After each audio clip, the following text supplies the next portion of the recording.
Welcome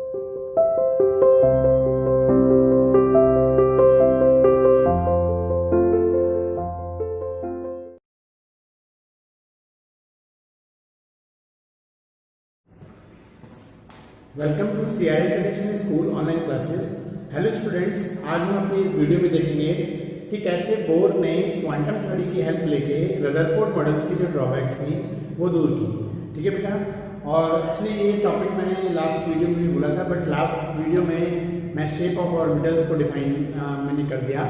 ठीक है ना बेटा, चलो कोई इशू नहीं है। अब हम बात करते हैं कि देखिए रदरफोर्ड मॉडल की ड्रॉबैक क्या थी। ठीक है नहीं, तो देखो रदरफोर्ड मॉडल के बारे में मैंने थोड़ा बहुत थ्योरेटिकली उसको एक्सप्लेन भी किया था कि कैसे रदरफोर्ड मॉडल की ड्रॉबैक्स को दूर कर दिया गया। आज उसको एक्सप्लेन करते हैं एनर्जी वगैरह के बेसिस पर। Is it clear? चलिए, तो याद करिए इस रदरफोर्ड मॉडल की ड्रॉबैक क्या थी। ये कि इलेक्ट्रॉन जब न्यूक्लियस के अराउंड बेटा रिवॉल्व करता है, ठीक है ना, जैसे कोई चार्ज पार्टिकल है तो कंटिन्यूसली वो अपनी एनर्जी को लॉस करेगा और एक टाइम ऐसा आएगा कि वो क्या होगा बेटा, न्यूक्लियस में कोलैप्स है ना कर जाएगा। यही तो बेटा कहते हैं हमारी रदरफोर्ड मॉडल की एक मेन ड्रॉबैक थी। ठीक है, जो मैक्सवेल ने बताई थी on the basis of the electromagnetic radiation, कि कोई भी स्मॉल है ना माइक्रोस्कोपिक चार्ज पार्टिकल जब सेम पाथ में बार बार घूमता रहता है तो वो क्या करता है, कंटिन्यूसली एनर्जी का लॉस करता है। ठीक है, और जब कंटिन्यूसली वो अपनी एनर्जी का लॉस करेगा तो धीरे धीरे क्या होगा, वो न्यूक्लियस की तरफ अट्रैक्ट होते हुए एक टाइम ऐसा आएगा न्यूक्लियस में कोलैप्स कर जाएगा। तो स्टेबिलिटी ऑफ द एटम जो थी, मतलब है ना, वो ड्रॉबैक थी इसकी एक रदरफोर्ड मॉडल की। साथ ही साथ और क्या ड्रॉबैक थी बेटा, कि जैसे ये हाइड्रोजन एक सिंगल इलेक्ट्रॉन स्पीसीज है तो उसका क्या आना चाहिए, कॉन्टिन्यूअस स्पेक्ट्रम आना चाहिए। ठीक है बेटा, तो कॉन्टिन्यूअस स्पेक्ट्रम ना आके उसका क्या मिलता था, लाइन स्पेक्ट्रम मिलता था। तो ये बड़ा इश्यू था। ठीक है ना, ये बड़ी ड्रॉबैक भी थी बेटा। ठीक है, तो ये दोनों ही ड्रॉबैक देखेंगे। और एक ड्रॉबैक मैंने और बताई थी जो बुक्स में नहीं मिलती थी, कि हमारे पास क्या है कि रदरफोर्ड ने ये तो बता दिया था कि इलेक्ट्रॉन न्यूक्लियस के अराउंड सर्कुलर पाथ में रिवॉल्व करता है, बट उसने ये नहीं बताया कि जैसे किसी एटम में जितने इलेक्ट्रॉन है, जैसे सोडियम का मैंने एग्जांपल लिया था लास्ट वीडियो में कि सोडियम में 11 इलेक्ट्रॉन है, तो क्या 11 इलेक्ट्रॉन एक ही सर्कुलर पाथ पे रिवॉल्व कर रहे हैं, revolving in same circular path, और there are so many circular paths in each atom and how many number of electrons are revolve in each path. मतलब कहने का ये बेटा कि एटम में कितने सर्कुलर पाथ होते हैं जिसमें इलेक्ट्रॉन रिवॉल्व करते हैं, ये इलेक्ट्रॉनों को घूमने से जो पाथ बनते हैं वो मोर देन वन होते हैं कि नहीं होते हैं। अगर मोर देन वन होते हैं तो किस सर्कुलर पाथ में कितने इलेक्ट्रॉन मिलते हैं, ये सारी ड्रॉबैक्स थी।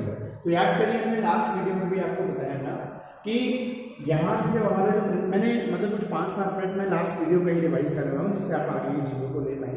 तो देखो रदरफोर्ड मॉडल से हमारा वो क्वांटम थ्योरी से बेटा हमारा क्या बात क्लियर हो गई कि जो प्रिंसिपल क्वांटम नंबर था, याद करिए, तो उसने क्या बताया कि electron different number of electron different distance पर होते हैं। जैसे ये 2 इलेक्ट्रॉन सेम डिस्टेंस पर हैं तो इनसे जो बनने वाला पाथ होगा वो क्या होगा, ये फर्स्ट आपका पाथ हो गया जिसको शेल बोला गया, ऑर्बिट बोला गया और एनर्जी लेवल भी बोला गया। ठीक है बेटा, फिर कुछ इलेक्ट्रॉन्स थे वो और थोड़ी डिफरेंट डिस्टेंस पर प्रेजेंट थे, ठीक है, बट सेम डिस्टेंस पर थे।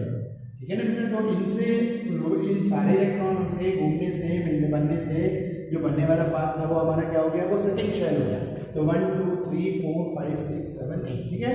और सोडियम में 11 इलेक्ट्रॉन है तो वो सबसे लास्ट डिस्टेंस पे मिला, सबसे मैक्सिमम डिस्टेंस पर, तो वो आपके पास क्या हो गया, इस टाइप से। तो हमारे पास ये हमारे पास क्या होगी बेटा, याद करिए, ये हमारे पास के शेल हुई। ठीक है ना, ये हमारी क्या है, के शेल। याद करिए, यही पढ़ाया था हमने प्रिंसिपल क्वांटम में। ये हमारे पास जो है सेकंड शेल है, मतलब एल शेल है बेटा। ठीक है, और ये सबसे लास्ट में हमारे पास है एम शेल है। तो ऐसे बहुत सारी शेल होती है, यानी कि K L M N E shell होती है। क्लियर? तो ये सब देखो प्रिंसिपल क्वांटम नंबर से हमें पता चल गया था। ठीक है ना बेटा, और अब हमारे पास क्या है, कोई एनर्जी लेवल भी बोलते हैं। ये सब क्या कहे जाते हैं बेटा, एनर्जी लेवल्स भी कहे जाते हैं। और वहां से ये कंक्लूजन भी निकला कि जो के शेल होती है, मतलब जो फर्स्ट एनर्जी लेवल होता है उससे ज़्यादा होती है सेकंड एनर्जी लेवल की एनर्जी, सेकंड से ज़्यादा थर्ड की, और एंड सो ऑन। जितने आगे बढ़ते जाएंगे उन एनर्जी लेवल्स की एनर्जी बेटा क्या होती है, उतनी बढ़ती जाती है। Is it clear? देखो स्टार्टिंग में जो हमारे बेटा स्टार्टिंग में जो हमारे सारे मॉडल्स थे वो किस पे बेस्ड थे, सिंगल इलेक्ट्रॉन स्पीसीज और हाइड्रोजन पे बेस्ड थे। ठीक है नहीं, और आप याद करिए जो आपने इमिशन स्पेक्ट्रम भी पढ़ा है वो भी किसका पढ़ा है, याद करिए हाइड्रोजन का ही पढ़ा है। और जैसे रदरफोर्ड जो अपने एक्सपेरिमेंट करते थे उसमें अल्फा रेज डालते थे, वो क्या होता था, हीलियम आयन होता था, है ना, पॉजिटिवली चार्ज हीलियम एटम, जिसको हम हीलियम आयन बोल सकते हैं। और वो भी कैसा होता था, उसके भी इलेक्ट्रॉन, जैसे हीलियम में टोटल इलेक्ट्रॉन कितने होते हैं 2, और जब वो 1 इलेक्ट्रॉन लॉस कर देगा तभी तो पॉजिटिवली चार्ज आयन बनेगा बेटा। तो उसमें भी जो रिमेनिंग इलेक्ट्रॉन बचा हीलियम आयन में, वो भी कितना बचा 1। तो हाइड्रोजन एक न्यूट्रल एटम है, उसमें 1 इलेक्ट्रॉन है, हीलियम आयन है ना एक आयन है, बट उसमें भी सिंगल है, इन्हीं को हम क्या बोलते हैं, सिंगल इलेक्ट्रॉन स्पीसीज बोलते हैं। ठीक है, ऐसे ऐसे लिथियम 2+ को करेंगे हम, तो लिथियम में टोटल नंबर ऑफ इलेक्ट्रॉन्स कितने होते हैं बेटा 3, और उसमें से 2 इलेक्ट्रॉन को लॉस कर दिया तो Li2 पॉजिटिव बना। तो Li2 पॉजिटिव बेटा क्या करेगा, वो भी एक सिंगल इलेक्ट्रॉन स्पीसीज है। तो स्टार्टिंग में जो हमारे बेटा मॉडल्स में सारे किस पे बेस्ड थे, है ना, energy level single electron species. तो देखो वहां से हमें ये तो पता चल गया कि K से ज्यादा L की एनर्जी, L से ज्यादा M के, आगे जैसे बढ़ते जाएंगे। तो इसी एनर्जी को जो ऑर्बिट, इसको बोर, और इनको क्या बोला गया, बोर ऑर्बिट्स भी बोला गया, है ना, उनकी एनर्जी को बोर एनर्जी, ऑर्बिट एनर्जी भी बोला गया। तो देखो वो एनर्जी कैसे डिफाइन करी गई, तब उस चीज को जाते हैं, क्लियर है भाई। तो देखो यहाँ पर एक एनर्जी के फॉर्मूले डिफाइन किए गए, वो क्या, देखो En = -2π² m⁴, ठीक है, n²h², है ना। तो ये क्या क्या चीज है, देखो अब ये इसके लिए देखो मैं मतलब फॉर हाइड्रोजन है, ये सिंगल इलेक्ट्रॉन स्पीसीज, है ना, सिंगल इलेक्ट्रॉन स्पीसीज के लिए ये पॉइंट्स हैं, मतलब और वी कैन से हाइड्रोजन है, क्लियर है पॉइंट। ये बात किसके लिए चल रही है, हाइड्रोजन एटम के लिए चल रही है, क्लियर है। चलो तो और अब हमें आगे बढ़ते हैं बेटा। तो आप जानते हैं इसमें मोस्ट ऑफ द थिंग्स क्या है हमारे पास, n क्या है, एनर्जी लेवल, वही आप जब जानते हो k के लिए हमारे लिए एनर्जी लेवल क्या होता है, n = 1, l के लिए क्या होता है आपका n = 2, m के लिए क्या होता है n = 3। तो इस तरीके से बेटा हमारे डिफरेंट एनर्जी लेवल्स हैं, ठीक है ना बेटा। तो हमारे पास ये n क्या है, एनर्जी लेवल, मतलब आपको किस हाइड्रोजन में बेटा सिंगल इलेक्ट्रॉन होता है, उसमें n की वैल्यू क्या मिलती है, 1 ही मिलती है, ठीक है ना बेटा, n की वैल्यू क्या है 1। तो हमारे पास देखो 2 क्या है, कांस्टेंट वैल्यू, पाई की वैल्यू कांस्टेंट होती है, m क्या है, मास ऑफ द इलेक्ट्रॉन, ये भी कांस्टेंट है, फिक्स वैल्यू है ना, e क्या है, चार्ज ऑफ द इलेक्ट्रॉन, वो भी फिक्स्ड है ना, n वो वैल्यू करता है, लेकिन हाइड्रोजन के लिए क्या है बेटा, वो आपका 1 होगा, ठीक है बेटा। और h क्या है, प्लांक कांस्टेंट, इसकी वैल्यू भी फिक्स है। जब इन सारी फिक्स वैल्यू पर तो वेरिएबल कौन है, बस एक n वेरिएबल, बाकी पाई, m, e, h सब कांस्टेंट। जब आप इन कांस्टेंट्स की बेटा वैल्यू पुट करोगे, जैसे 2 × 20 2π7 का स्क्वायर करोगे, इलेक्ट्रॉन का मास 9.1 × 10⁻³ kg पुट करोगे, चार्ज की वैल्यू पुट करोगे, तो इनकी सारी कांस्टेंट वैल्यू है। देखिए आप यहाँ से बस इसको n को छोड़ दो बेटा, यहाँ से देखिए यहाँ तक ये सारी कांस्टेंट वैल्यूज हैं। जब आप इनको मल्टीप्लाई करोगे तो आपको क्या बनता है 13.6 n², ठीक है बेटा। और ये जो हमारे पास एनर्जी आएगी, क्लियर पॉइंट, सॉरी यहाँ पर ये मल्टीप्लाई करेंगे तो ये बेटा आपको मिलेगा 21.8 × 10⁻⁻19 अपॉन n²। देखो ये n² वैसे का वैसा माइनस वैसा ये सब मिलती है, और ये क्या होती है, जूल पर एटम। तो देखो अभी हम बात में किसकी कर रहे थे, हाइड्रोजन एटम की, सिंगल हाइड्रोजन एटम की बात कर रहे हैं है ना। तो ये जो एनर्जी आई है वो क्या है, एक एटम की आई है, सिंगल एटम की, ठीक है बेटा, और एनर्जी जूल में है, क्लियर पॉइंट। तो इस तरीके से हम क्या करते हैं, अब देखो ये एक हाइड्रोजन एटम में एक ही तो शेल होती है, सिंगल सेल, और सिंगल सेल में बेटा इलेक्ट्रॉन भी क्या होता है, उसमें 1 ही होता है, क्लियर है पॉइंट। तो इस बेसिस पर ये आपका बना। अब देखो एनर्जी जूल में भी हो सकती है, जूल हमारे पास क्या होता है, इलेक्ट्रॉन वोल्ट में भी एनर्जी होती है। तो 1 इलेक्ट्रॉन वोल्ट जो होता है वो इलेक्ट्रॉन के चार्ज के बराबर होता है, तो आपके पास क्या बनेगा 1.6 × 10⁻⁻19 है ना, कूलम या जूल में है, क्लियर पॉइंट। तो इस तरीके से हम वैल्यू सब पुट करेंगे, है ना, इसलिए तो ये पहले इसमें कन्वर्ट हो जाएगा बेटा आपके पास ये -13.6 अपॉन n²। ये देखो आपके सब वही चल रहा है, माइनस n², बस ये वैल्यू जो है वो आपके पास क्या होगी, इलेक्ट्रॉन वोल्ट पर एटम, क्लियर है। देखो ये दोनों ही फॉर्मूले एक ही चीज को रिप्रेजेंट कर रहे हैं, हाइड्रोजन एटम की एनर्जी को। पर हाइड्रोजन एनर्जी में इलेक्ट्रॉन भी एक ही है बेटा हाइड्रोजन एटम में, और बेटा उसमें शेल भी एक है, तो इनकी वैल्यू भी 1 होगी, और आपके पास ये सब चीजें, क्लियर है पॉइंट। तो एक चीज हमारे पास क्या है, इसी से जब आगे बढ़ेंगे बेटा तो देखो आप हम इस एनर्जी को कन्वर्ट करते हैं। अब जैसे ये तो सिंगल इलेक्ट्रॉन हो गई, ये तो फॉर हाइड्रोजन के लिए, लेकिन हम तो किसी भी अदर एटम के लिए भी निकाल सकते हैं। तो देखिए अदर एटम के लिए जब हम किसी भी शेल की एनर्जी की बात करेंगे फॉर, है ना, अदर एटम,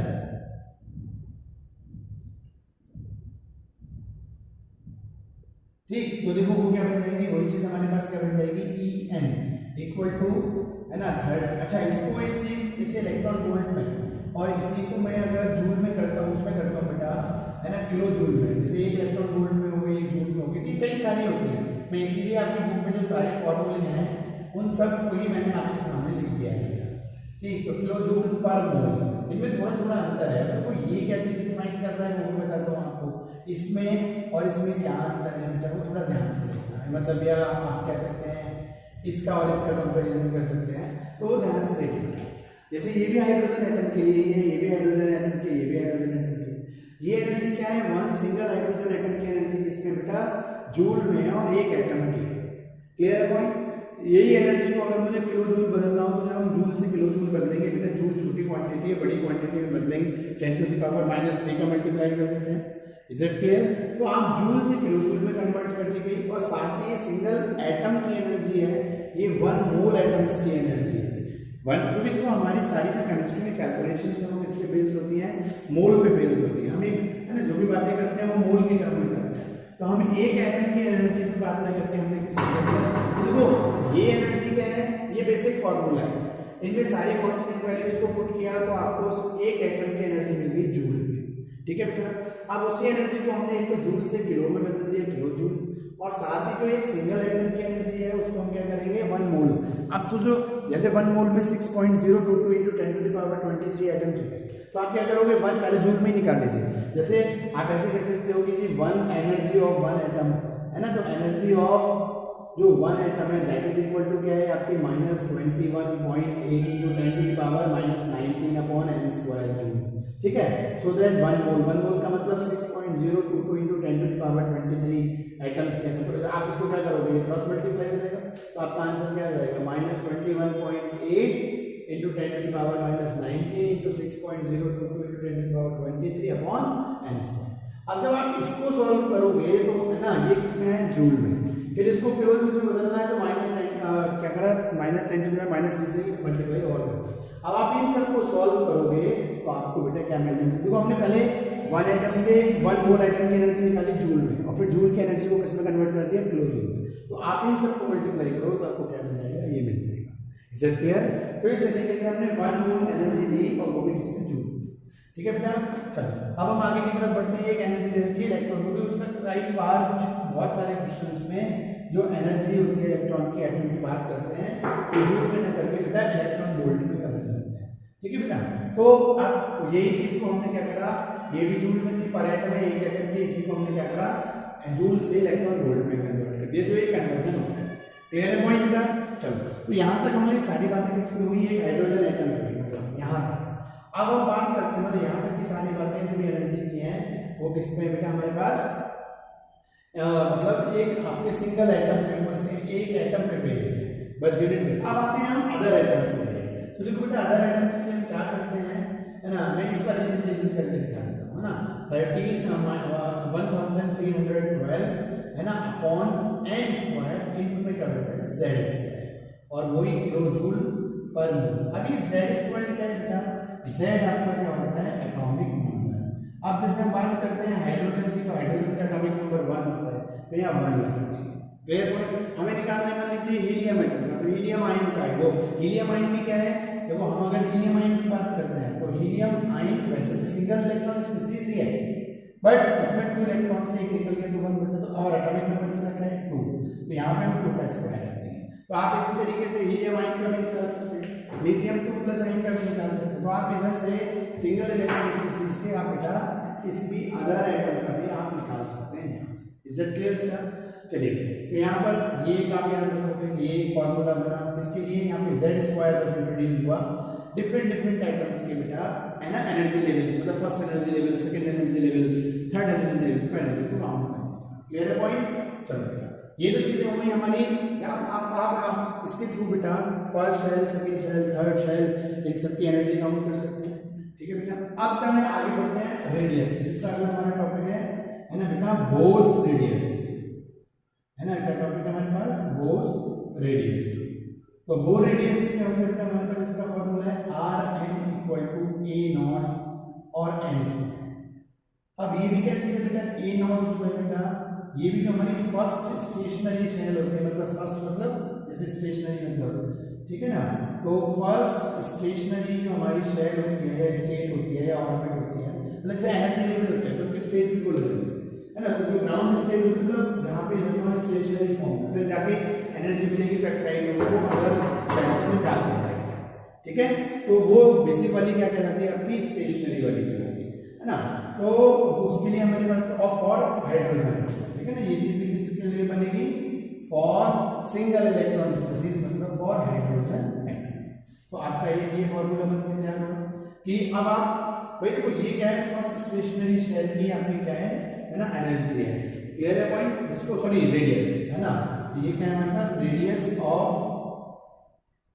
ठीक है ना, first stationery state of hydrogen atom. ये भी ए नॉट बी एक रेडियस है, लेकिन फर्स्ट ये क्या है, डिफरेंट। जैसे हाइड्रोजन का इलेक्ट्रॉन एनर्जी लिया और बेटा एनर्जी को गेन करके वो फर्स्ट एनर्जी लेवल से सेकंड में गया, सेकंड से थर्ड, थर्ड से फोर्थ, इस तरीके से है ना। तो जिसमें भी है आप उसका पता कर सकते हो, एन की वैल्यू मतलब थर्ड एनर्जी लेवल तो आर एन के 3 हो गया, और ये तो फिक्स रहेगी तो फर्स्ट एनर्जी लेवल एन की वैल्यू 3 लगा दो।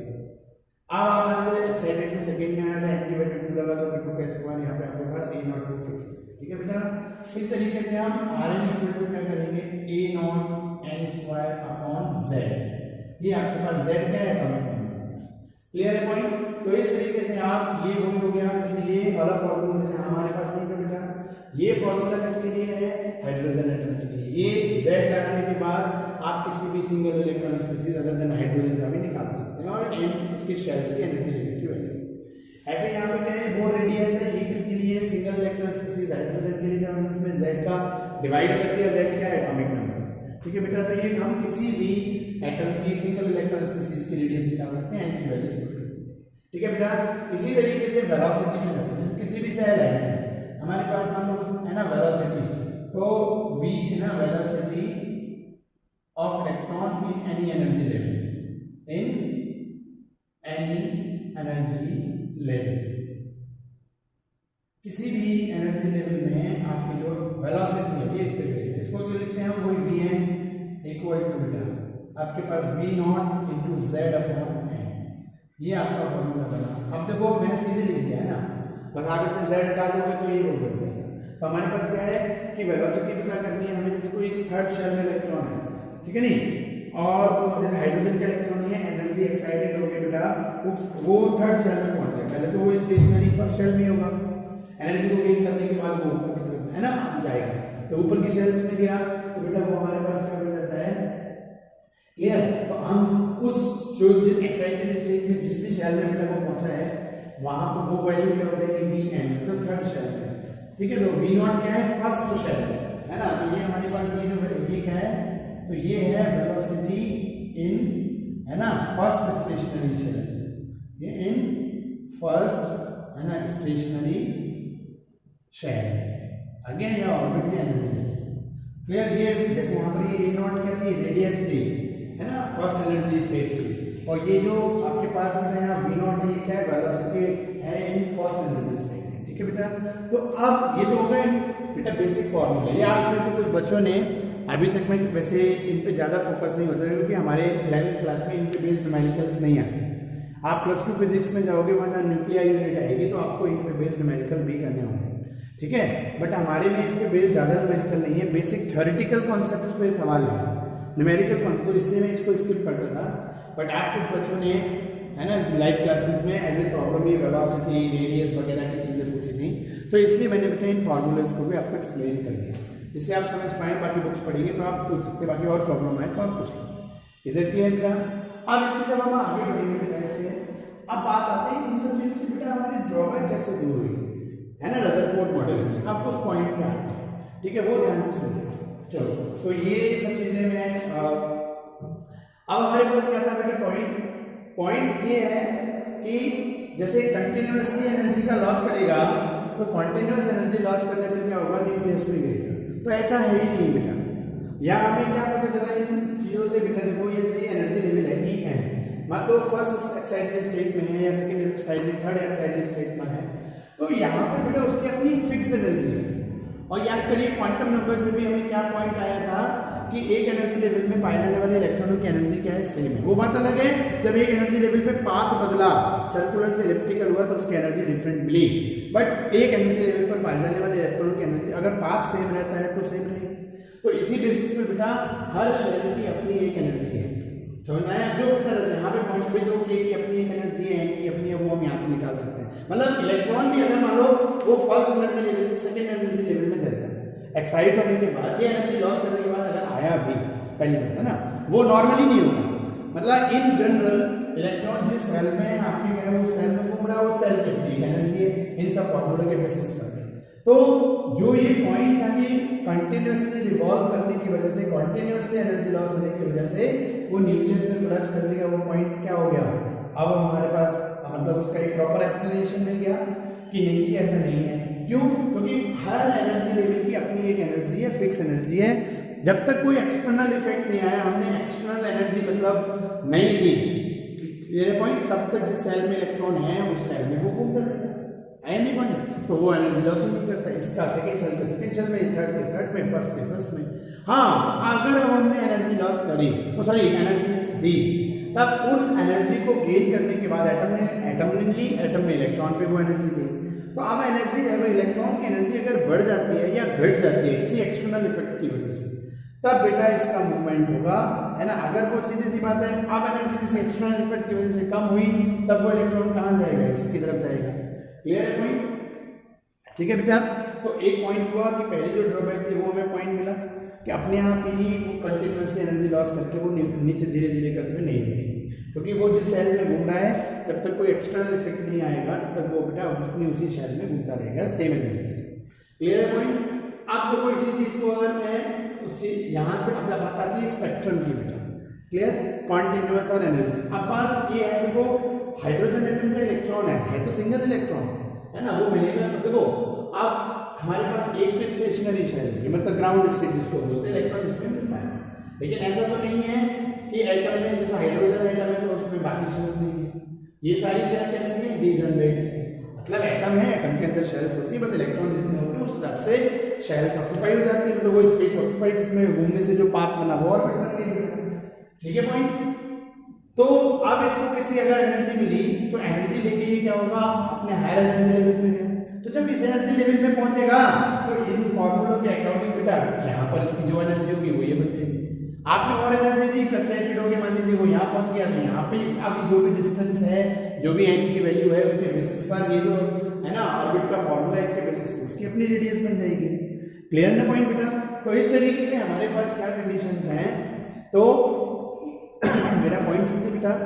अब तो एनर्जी को गेन करने के बाद एटम, अब ये तो जो बात हाइड्रोजन पे है, सिंगल इलेक्ट्रॉन के लिए तो एक ही इलेक्ट्रॉन है हाइड्रोजन के इलेक्ट्रॉन, कभी वो फर्स्ट एनर्जी लेवल पे, थोड़े टाइम बाद वो सेकंड पे है, सेकंड के बाद थर्ड पे है। तो डिफरेंट एनर्जी लेवल पर कब पहुंचा, एनर्जी को गेन करके, इसको बोलते हैं एक्साइटेड स्टेट। और ये जो एनर्जी लेवल्स होते हैं ये क्या कहलाते हैं, हमारे एक्साइटेड स्टेट, एनर्जी लेवल्स कहलाते हैं। एनर्जी लेवल तो बेटा एटम के अंदर बहुत सारे हैं, जिसमें इलेक्ट्रॉन पाया जाता है नेचुरली, ठीक है, जिसमें घूमता है, रिवॉल्व करता है, रिवॉल्व करने से जो पाथ बनता है दैट इज ग्राउंड स्टेट। और एनर्जी को गेन करने के बाद जब उसकी एनर्जी ज्यादा होगी तो वो अपने लेवल को छोड़ के है ना अपने से अपर एनर्जी लेवल पर गया, है ना, जंप करके। ठीक है ना पॉइंट? तो ये जो इलेक्ट्रॉन की जंपिंग हुई in the higher energy level, clear है पॉइंट? तो कब हुई, जब उसने एनर्जी को गेन किया। तो याद रखिए बेटा, जब इलेक्ट्रॉन लोअर मतलब एनर्जी लेवल से हायर एनर्जी की लेवल की जाता है तब उसको एनर्जी को क्या करता है, वो एब्जॉर्ब करता है।